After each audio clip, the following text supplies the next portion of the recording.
Good morning and welcome back. It's the second leading cause of cancer-related deaths in the United States. We're talking about colon cancer, and joining us this morning from Gunderson Health System is nurse practitioner Lisa Pisney. Lisa, thanks for waking up with us this morning. Thank you for having me. So we're talking Colon Cancer Awareness Month. Just how devastating is a diagnosis of colon cancer? Well, we know we can prevent colon cancer with the great screening tests that we have now. So, as you said, it is the second most leading cause of death due to cancer, and it's the third most common cause of cancer in the United States for men and women. Wow, that seems like a lot, but there is a success rate of about 85 to 90% with patients living at least 5 years. So there is good news in that case, but that's why the early detection is key. Can you tell us about some of those early detection mechanisms?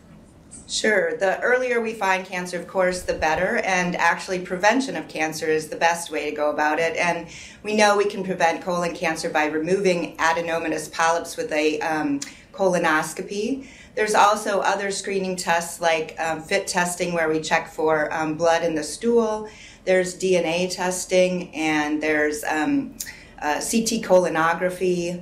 So many other types of tests if patients are averse to getting a colonoscopy, although we know colonoscopy is the best test because we can remove the polyps.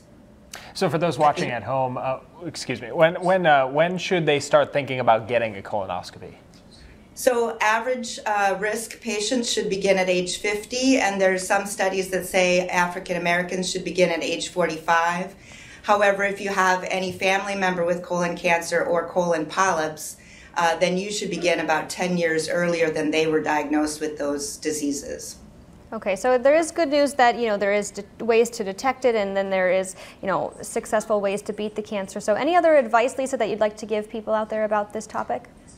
Just the best test is the test that's done. So if, all you can get done is a FIT test, then that's the best test for screening, and then if that's positive, then moving on to a colonoscopy. But we'd like to see everyone that's eligible for screening be screened. At this point, only about 65% of patients that are eligible are actually screened. And again, make sure to get those screenings as you recommended about age 50 if there's no history, but if there is history in your family, 10 years earlier than the person was diagnosed, correct? Correct. Okay, thank you so much, Lisa. It's about 12 minutes before 7 o'clock. Here's a live look at Tower Skycam. We're back with the